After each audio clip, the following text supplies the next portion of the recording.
hello hello guys, friends, good evening. Yes, this is Arpana Bharti and welcome to my channel, my diary. Okay, तो last day हम लोगों ने 40 मतलब 1 to 10 question ही किया था, मतलब 40 नंबर तक किया था, 31 to 40. आज हम लोग नेक्स्ट करेंगे. ओके, ठीक है. ये मैं इसलिए स्टार्ट करी हूँ ना, क्योंकि मैं खुद भी BPSC TRE 4 की प्रिपरेशन स्टार्ट करी हुई हूँ. तो पर डे अगर 10 क्वेश्चन भी करते हैं तो धीरे धीरे हम लोग कैपेसिटी अपना बढ़ा देंगे आगे करने का.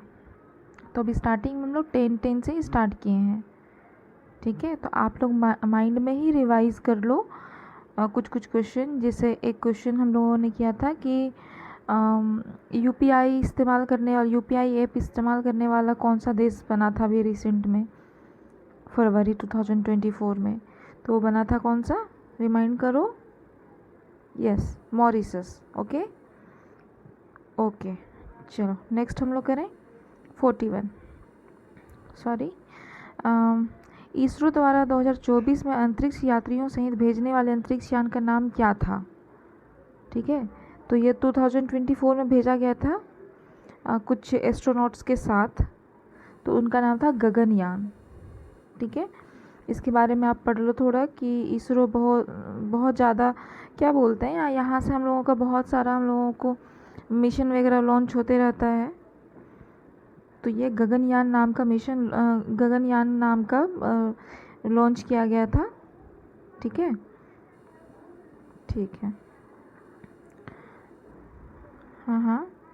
ओके, नेक्स्ट क्वेश्चन है कि कौन सा देश G7 का सदस्य नहीं है. तो देखो, G7 का सदस्य तो था बहुत सारा. उस टाइम पे वो फ्रांस स्टार्ट किए थे, बट जो इसमें से नहीं है वो है रसिया. रूस G7 का सदस्य नहीं है. कनाडा है, फ्रांस है, जर्मनी, इटली, जापान, UK, ये सब है. इंडिया भी नहीं है, बट इंडिया कुछ G7 में वो पार्टिसिपेट किए हैं. ओके, नेक्स्ट है 43 नंबर. हरित हाइड्रोजन प्राप्त करने का कौन सा तरीका है. तो देखो, हाइड्रोजन प्राप्त करने का तरीका ऐसे तो हम लोग ऑप्शन देखेंगे तो कोई भी नहीं पता होगा तो वो डिहाइड्रोजनेशन कर देंगे, बट वो नहीं होगा. डिहाइड्रोजनेशन का मतलब होता है उसको हाइड्रोजन है उसमें, उसको हाइड्रोजन उससे हटा देना है. तो हम लोग को हाइड्रोजन किससे मिलेगा. तो हम लोगों ने बहुत सारा चीज़ पढ़ा है कि केमिस्ट्री में भी आप लोगों ने पढ़ा होगा और मैंने भी पढ़ा है कि एसिड को अगर हम लोग रिएक्ट करवाते हैं तो वो हम लोगों का जो हाइड्रोजन गैस उससे निकलता है.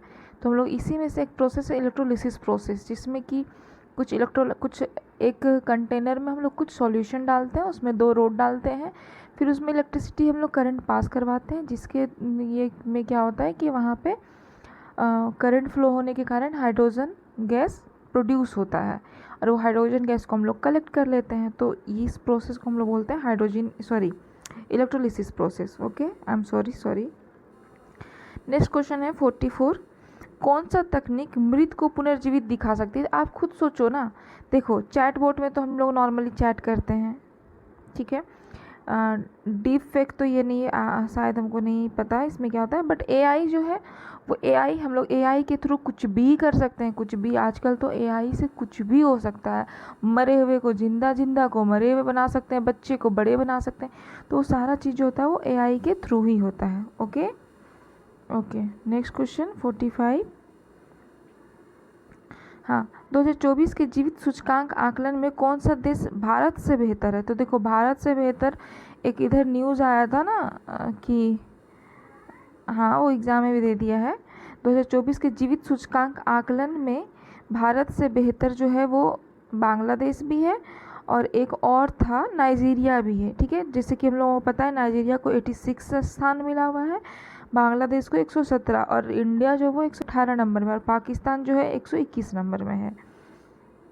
तो इसमें हो जाएगा more than 1. Okay, next question है 46 नंबर. किसानों के हित गांधी जी ने 1917 में चंपारण सत्याग्रह किसके सहयोग से किया था.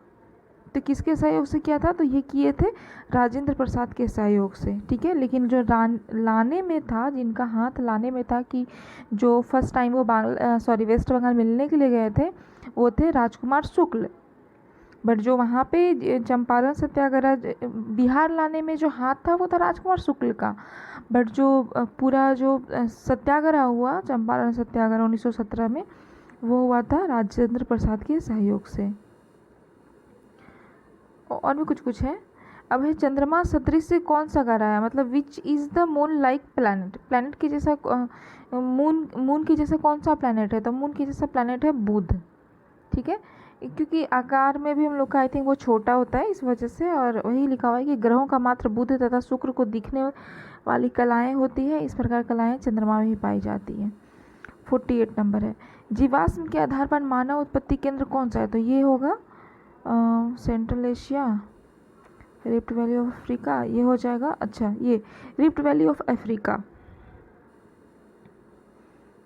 सॉरी, मैं अपना फेस नहीं दिखा सकती, समीसो। ओके, यस, तो रिफ्ट वैली ऑफ अफ्रीका। 49 में, भारत में शुष्क बिंदु बस्ती मिलती है, शुष्क बिंदु बस्ती, तो ये मिलती है हम लोग को बाढ़ क्षेत्र में, ठीक है।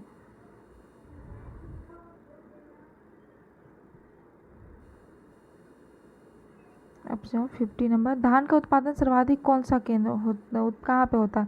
तो धान सबसे ज़्यादा जो होता है ना वो रोहतास में होता है, ठीक है। नालंदा में हम लोग का एक विश्वविद्यालय भी है, बट रोहतास में धान सबसे ज़्यादा होता है। Okay, thank you so much. आप लोग प्लीज़ मेरे ये को सब्सक्राइब करें, चैनल को सब्सक्राइब करें बीपीएससी तैयारी 4 से तैयारी जोड़ने के लिए। और मुझे प्लीज़ थोड़ा सा करेज करें, आप लोगों के लाइक और कमेंट से मुझे करेज मिलता है।